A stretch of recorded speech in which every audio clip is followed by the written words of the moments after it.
Hello, everyone. Jose J. Garcia with Mobile Home University here. So, my guest for today is a real estate investing machine. He is a motivator full of energy. You will hear it.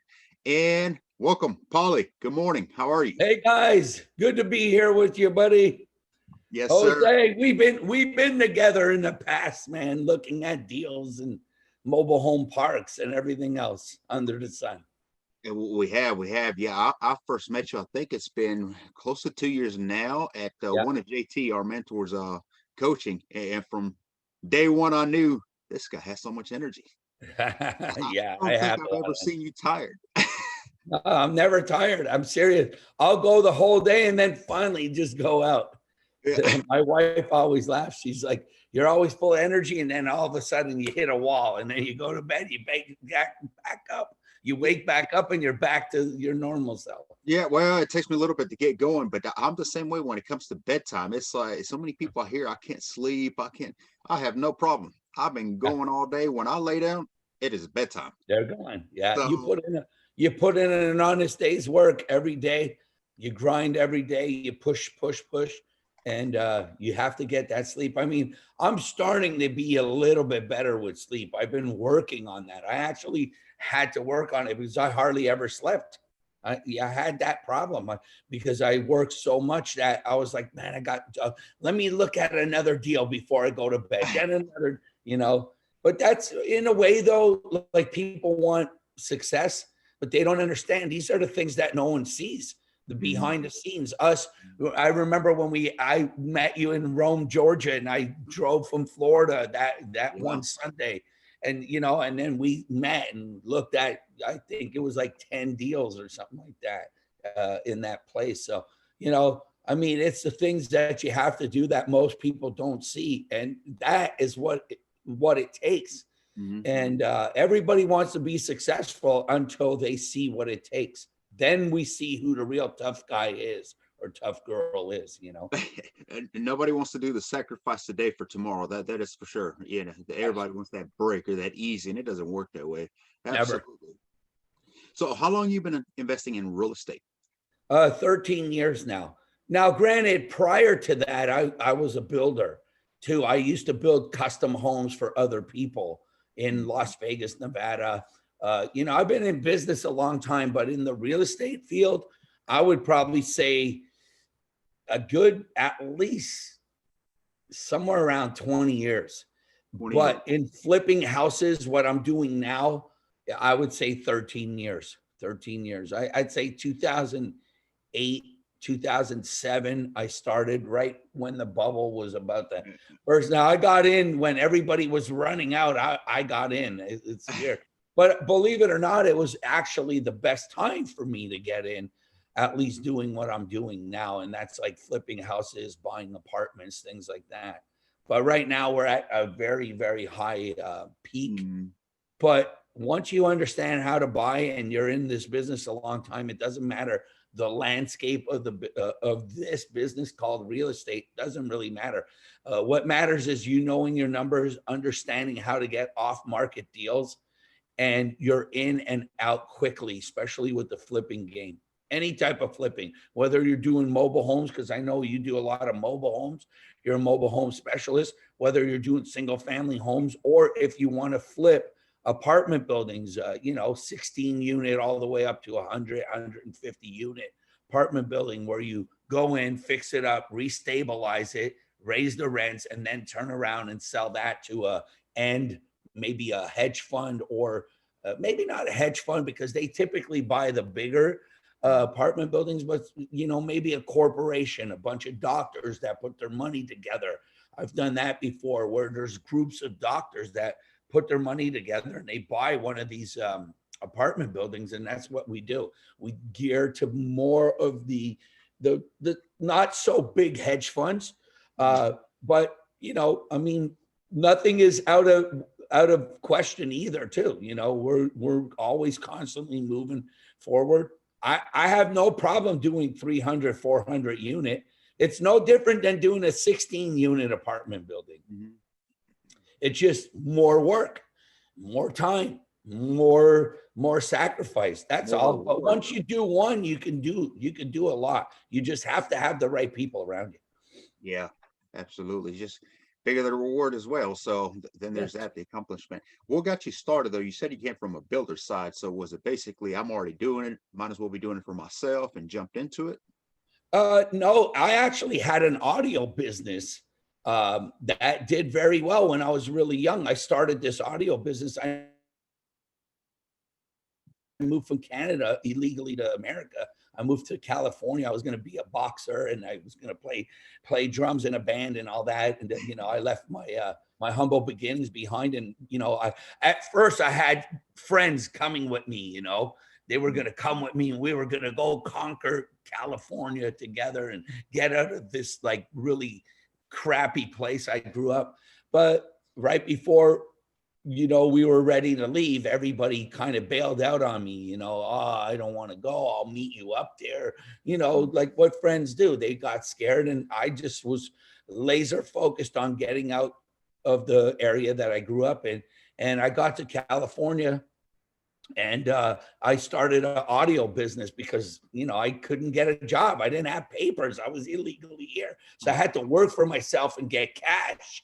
And so I made good money in that business. Believe it or not, it took off pretty good. And I wasn't a business guy. I wasn't good at school. I didn't have like visions of me being a business guy. I did it as like, I need to feed myself.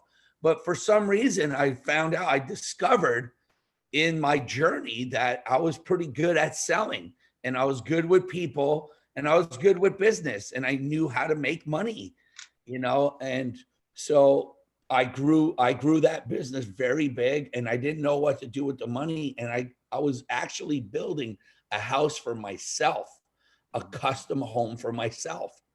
And I met this builder guy that was building the house for me, and we hit it off. He was a good guy. He was older than me at the time. I think I was like 26 or something, you know, and he liked me a lot. I liked him a lot. I said, man, we ought to do a business with this. And I said, I have the cash because I'm making cash with this business Yeah, that I right. do, this audio business. I need to be able to put my money somewhere because I always say this, and I think we said this prior to even hitting press the record button on this, is I like to stay broke. I like to push all my money in and keep growing it. I don't need a lot of money because I don't buy fancy stuff and everything. I think about the future growing. This is the journey. I'm on a journey. I'm excited about the journey.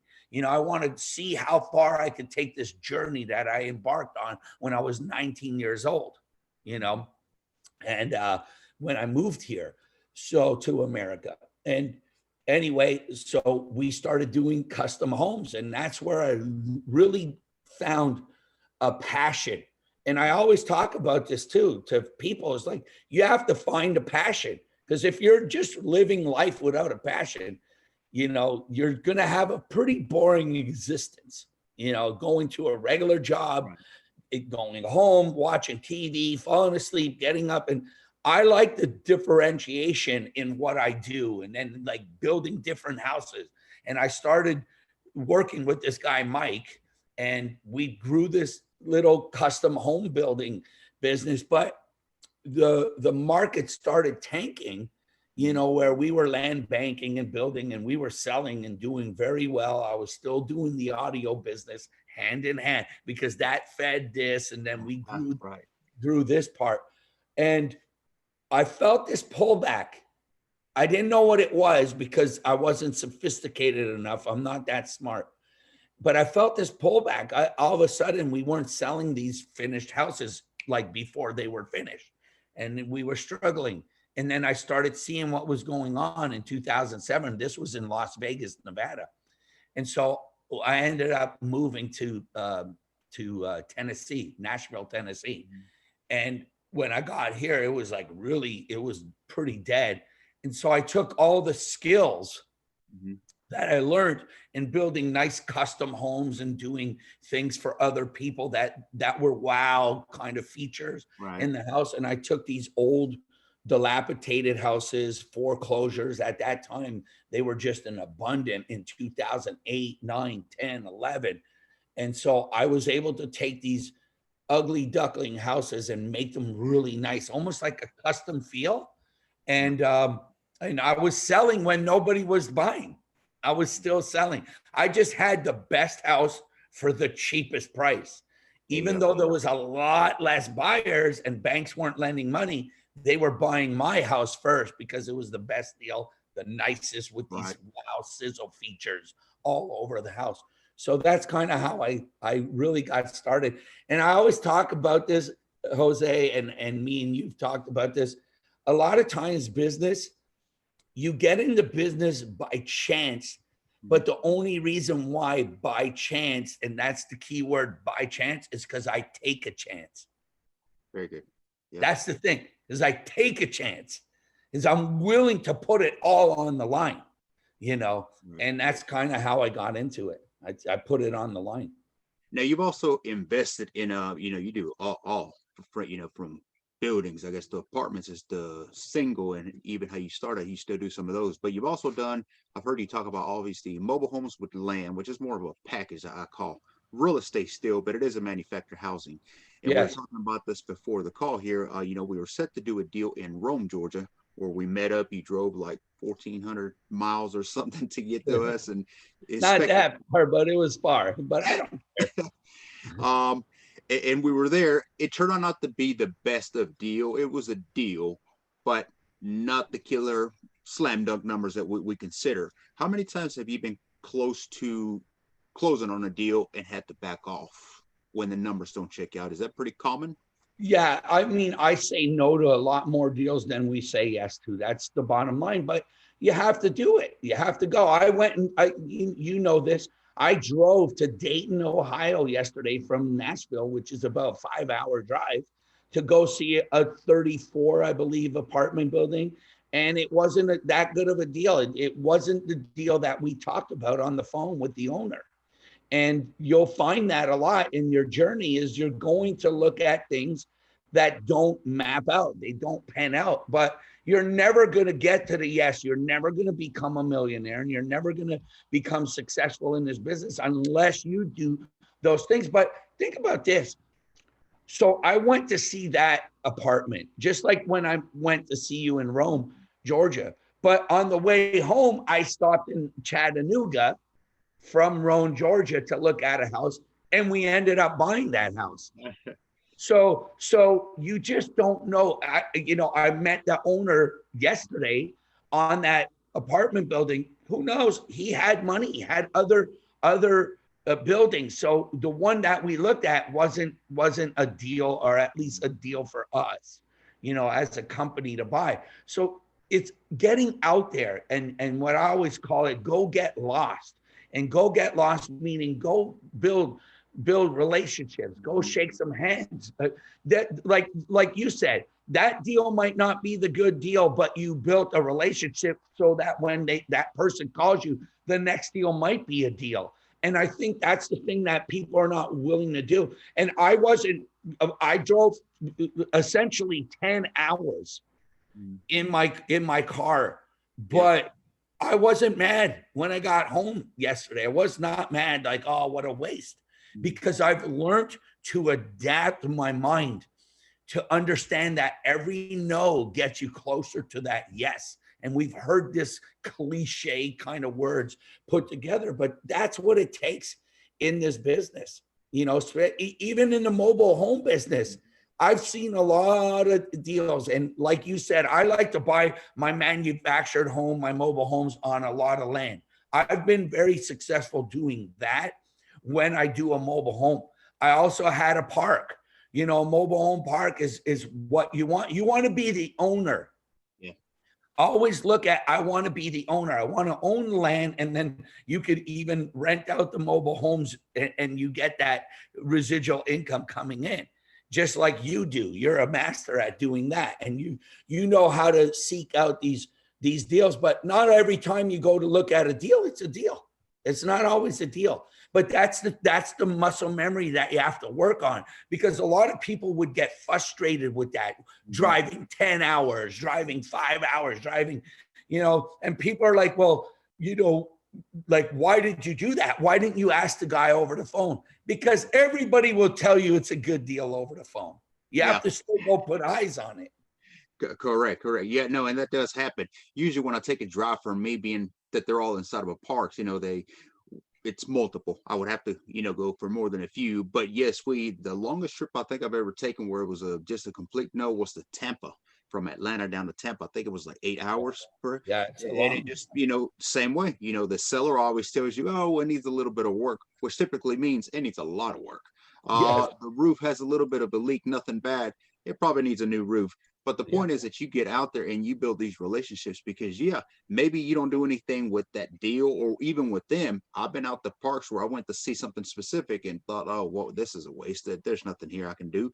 But while I'm already there, let me go ahead and take a tour of the park. And I end up getting a deal the next street over.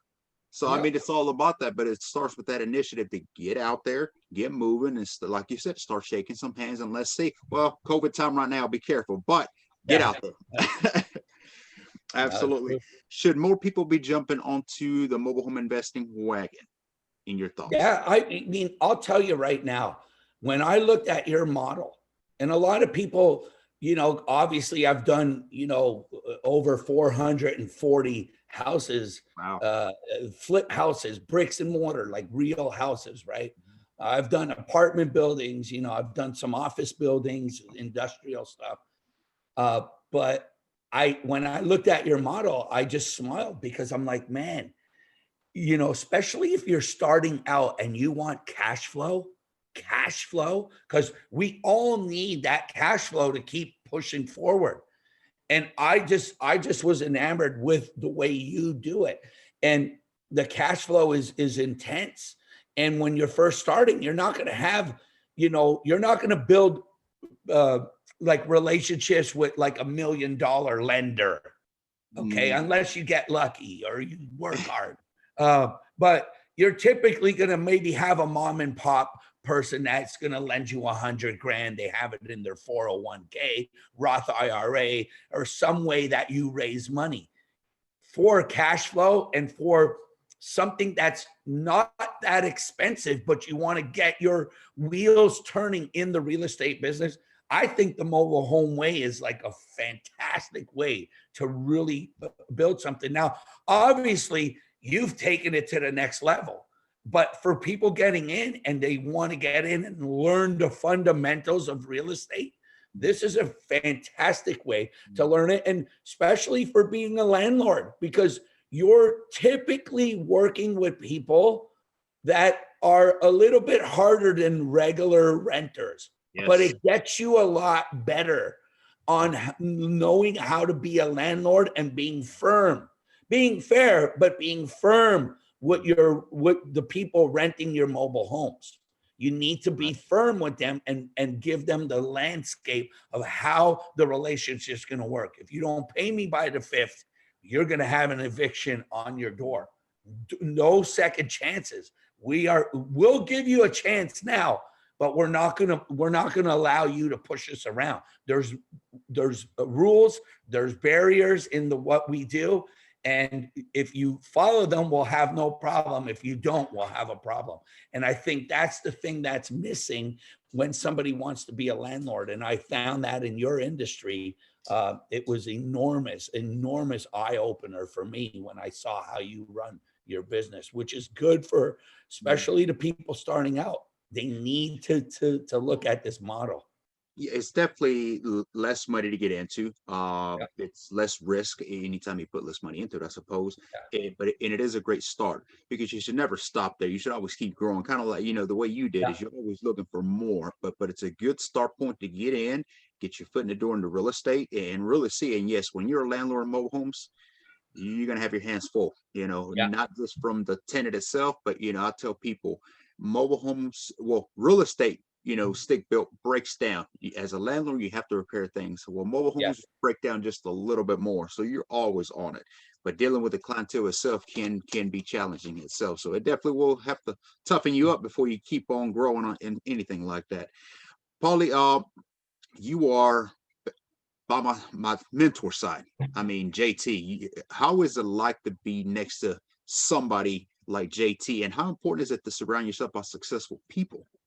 It's the most important thing. I think coaching is really what got me to where I am, especially JT being my coach for probably almost 10 years now, actually. Wow. And, I met him in 2010, in November of 2010. So it's been 10 years. Um, and he's been my coach for the whole time. I didn't jump around. I didn't go get a coach from I didn't go to this guy or, all these new people like Cardone and whoever else came immersed on the scene of coaches and whatnot. I think it's important to find a person that you believe can help you get to the next level and stay loyal to that person Mhm. and learn with that person. And now, hey, lo and behold, I'm actually doing business with that person now. And I wasn't loyal for that. I never thought like in my mindset where I'm one day gonna do business with this guy. I just kept grinding away and growing and learning and You were doing. And committed. I Yeah. think that's the thing that helped me get to where I am. And having coaches and mentors and hope. It's hope. And I remember when I first moved here, Mhm. and I would watch late night television, and there was these people selling these little packages. You see them now in a different way, but at that time there was a guy named Don Lapre, and anybody who doesn't know, you can look him up. He passed. He's dead now, but he used to sell this course. Now I'm not saying I bought the course, but I would watch this guy, Mhm. and he was selling hope. And I didn't have hope because I came from where I came from, these humble beginnings. I didn't know Mhm. there was people that helped you or coach you for business or anything in life, right? I thought coaches just do for at being an athlete because I was a boxer and I had a trainer and he coached me. So that's what but I, for the first time, I started seeing this guy on TV, and then I saw Carlton Sheets and this little Asian guy. You too can be successful. Now, whether they were true or not, that's not the point. The point for me was it gave me hope. And that's what I think having mentors and coaches and how important it is to surround yourself with higher net worth people than you. Because even like my uncle, I didn't know my uncle until I moved to California and I re-met him. But I saw my aunt and uncle live a very good life, and they were in the real estate business. So it Okay. gave me something other than the drug dealer down the street from my house, the alcoholics and everything else in my neighborhood, Mhm. because that didn't give me hope. That gave me panic attacks saying, what is going to happen with me if I stay here? Am I going to end up like these people? And so for the first time I had hope. And I think that's the thing that people have to realize is like, get around people that give you hope, Yes. that push you, that make you better, that make you a better version of yourself. And I think that was the most important thing for me is when I came to America, I saw this young guy full of energy selling his little tiny little ads, 1-900 numbers and everything else. And I was like, if this guy could do it, I know I could do it. And that's kind of what pushed my mind to start developing more into as what I became here in my life.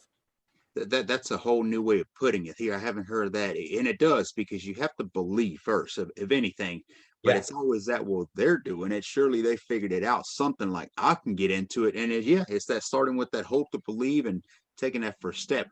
Well, why do you think so many people waste so much time on things that do nothing for them, but put no Well, time towards something that will change them? I think because it's the easy way out. People waste a lot of time because us as humans, we always veer to the most lazy, easiest way out. And you have to push that mindset. You have to say, you know what, I'm not going to take the day off. I'm not going to be lazy. I'm going to go read this book. I'm going to go to this event. I'm going to get coaching. I'm going to go and drive 10 hours and see if I could buy this building or not. All those things are learned patterns. Here's the reason why people go towards the easy part is they learned that as kids. Now, me as a kid, I was going to the gym. I was a boxer. Mhm. So while my friends were jumping around, doing what they were doing, chasing girls, doing whatever, drinking, whatever, I was in the gym sweating. I was doing something more positive with my life. I've never done a drug, never drank, didn't smoke, none of that. Meaning, here's this kid who grew up in this environment and never done that. So I always went against the grain. I always went I took the path of resistance. And I think even in this business that we call real estate, it's very resistant. People are resistant. They don't say yes right away. They think their properties are worth more than they are. And there's a lot of resistance, and it's very difficult. And you and I both know this because we do this, but we keep doing it. And we don't quit. We just keep doing it. We put in the offers. We build the relationships. We raise the money. We do all the things necessary, deal with some not so good renters so that we could get a good renter so we could have positive cash flow coming in. And I think most people go to the path of least resistance. It's a lot easier to lay on your couch and watch TV and Right. say that success is not for you. Or I don't want to coach because I don't need somebody telling me what to do. I'm a popular person in high school. Well, I was a popular person in high school, a lot more popular than my coach was. But guess what? My coach is worth a lot more money than me. He's the heavyweight champ. When he tells me to do something, I'm going to do it. It's not my ego that's going to get in the way. And I think that's where a lot of people fail is they go to the path of least resistance and they don't want somebody telling them what to do. Well, guess what? You'll never grow if you don't have other people pushing you and you pushing you. Yeah, you have to be coachable. That is true. And I run up on a lot of people like that, even starting out, that you feel like you know it all, which is a terrible mindset because you're Oh, not yeah. expecting to be taught anything, and you're fighting, even trying to suggest or insist somebody do something a certain way. And well, I think it works better this way. And you keep on spinning circles because you keep doing the same thing that does not work. Exactly. So definitely have to be coachable. We'll put on that one. And not doing anything or taking action is an action. So that is true as well. As most people rather do what is easy and just nothing. It doesn't take any work to do nothing. Well, think about it. No one ever talks about the hardships, doing 300 phone calls in a day and getting hung up on, and person telling you don't call me and all this stuff, or building a relationship with a guy and then the guy never calls you back and he sells a deal to somebody else who he doesn't have a relationship because the guy offered him $1,000 more. Yep. He didn't value it like you did the relationship. He valued the $1,000 more than the longevity relationship that we're trying to build. All these things, they just see the big houses, the cars, the watches, the aura of success, but it's a journey, man. And you see on social media, everybody's making $1 million in 3 months, that kind of BS. This is a longevity play. This is a journey, man. I've been doing this a long time.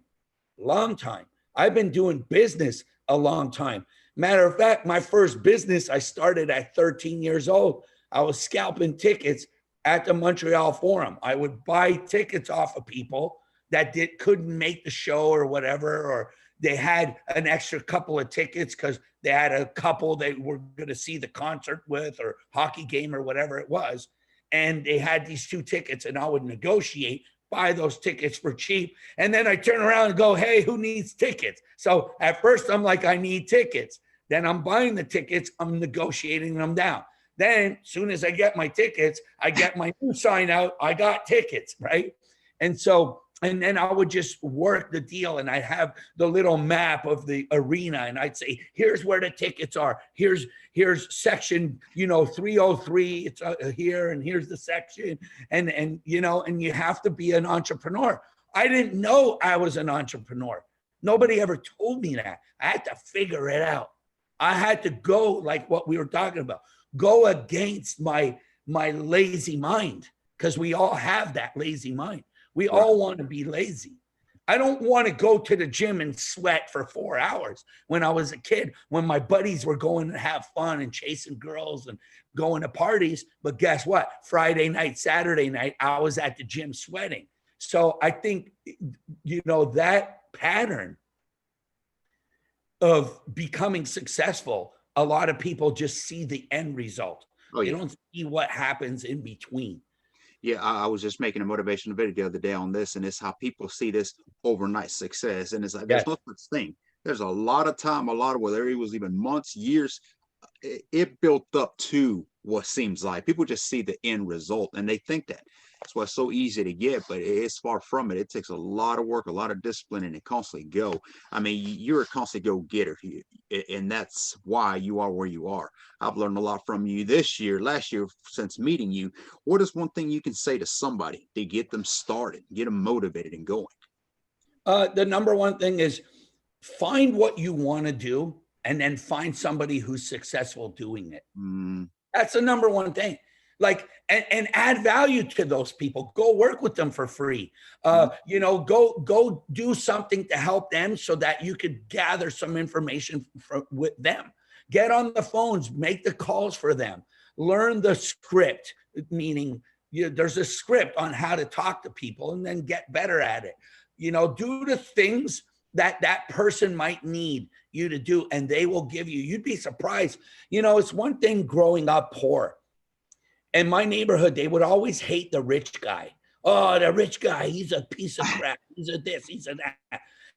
And what I found as I got more and more and more successful, that it's quite opposite. The rich guy was the good guy. It's the guy that wanted to help me. He's the guy that wanted to motivate me, give me the hope and everything. It was the poor guy that brought that poor guy mentality to me. I'm not making fun of them because I was there. I was one of them. I grew up in it. But what I found was that mentality is the reason why they're pulled down. They don't break away from that. So you have to find the person that's doing what you want to do and get with that person. If you want to do mobile homes, they should be all calling you saying, how can I add value to you? I'll tell you what, I'll drive to Tampa and I'll do a detailed video for you on these things. And then if you end up buying them, maybe if you want to give me a little something for my time, if not, that's okay, because I just want to learn. And it's doing things like that. And I remember when I started, I did stuff like that. I remember the first house I ever built, right, for profit. I built it and I was going to sell it for profit. And I remember digging holes to put, and I was a successful guy. I was already a millionaire. And liquid too. It wasn't some fake million like you see on the internet. And I remember I was there with the guys digging in Nevada, which I don't know if anybody knows, but when you dig on that soil, you're going to dig all day long to get a post in for a fence or whatever, right? Well, I was digging. I was getting dirty. I was learning off of the trades guys, because I needed to understand my whole business. And I think that's what a lot of people don't want to do. They don't want to learn all aspects of their business, from the guy sweeping the floor all the way to the civil engineer that is the educated guy. You want to know what he's looking for. It's like in doing mobile homes, where to buy, how to buy, what's a good deal, what's not a good deal, and learning those aspects of your business. You need to study your craft. And then after you know your craft, then you have to study successful people. And I started studying successful people. What do successful people do? Because I know what Joey in my neighborhood did. I knew what Tyrone was doing. But trust me, I didn't know what Bill Gates was doing, Steve Jobs was doing, Elon Musk was doing, JT Fox was doing, people like that. I started studying successful people and their habits and what made them successful and what they did with their money and how they got to where they got to. And I think a lot of people are not willing to do that. That you've hit direct in so many, and I hope for those that tune in and listen to it, I mean, can be a wake up call, because yes, you do have to learn from those who are successful and those who don't, and we can learn easy from those that don't have success by simply watching them. Nothing against them, but what they're doing obviously does not work. I mean, Right. like you said, Bill Gates, Warren Buffett, one thing about them is they don't hang, they don't chill, they don't drink on Friday nights. They're No. go-getters, and they have no reason to, because they have it all. But that's what got them there, and that's a lifestyle. Really, is to get it. Is constantly be on the go, and people don't want that. People want the easy Friday night football. Let me cook some wings or barbecue or whatever. And it's always the people that have the least that somehow find more time to party than it is to chase. Oh, Absolutely. That was my you know last what question. I did when I got home? I got on my computer looking for deals after 10 hours of I driving. believe it. And it was what, a Saturday. That was a Saturday night. And I got back on. I'm looking to buy some like cabins up in Blue Ridge area, Monkey. Okay. You know where it is, up Yep. there North Georgia.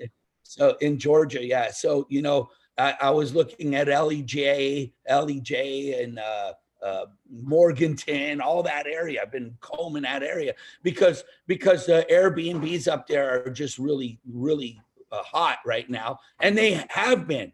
And most people buy in Gatlinburg, so I started learning about it, started teaching myself, and talking to people that's already done it. So it's not what you say you're doing. Yes. I see you do your show. I watch your show. I love your show. I learned a lot from you and some of the guests that you have on. And it's so amazing that, like, I see you're successful in what you do, but yet you're still always grinding.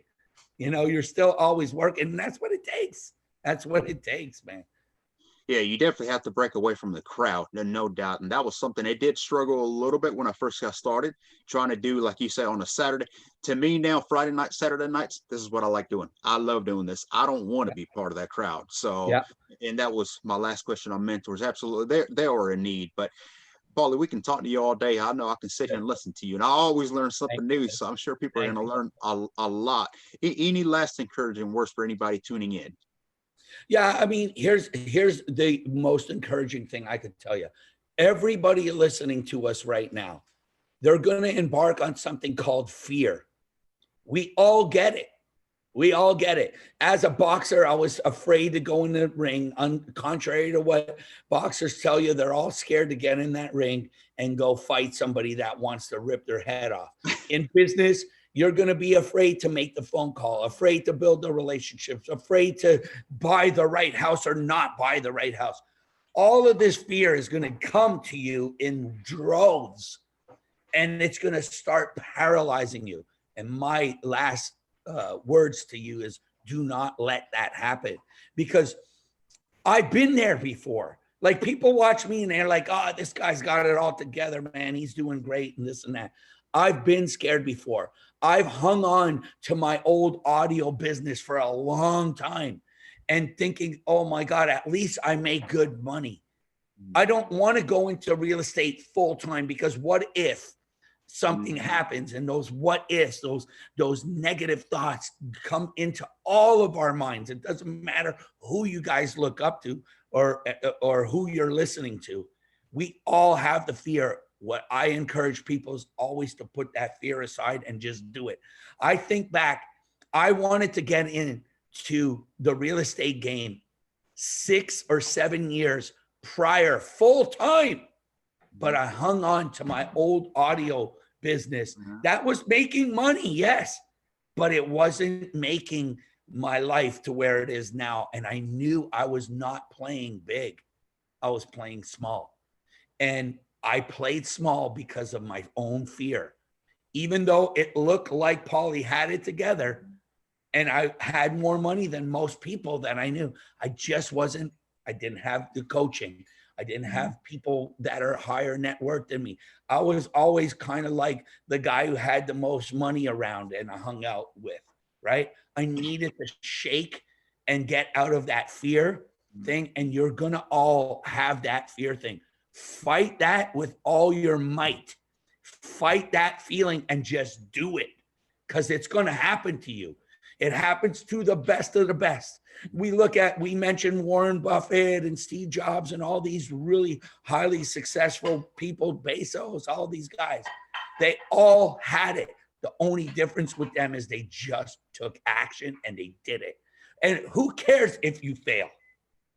You fail forward. Who cares if it doesn't work? You learn 2 or 3 or 5 things along that journey. And that is the thing that I usually tell people. And I'm honest. Like, I don't want people to watch this podcast with me and you, Jose, and think like I don't have those fears, because I still get them all the time.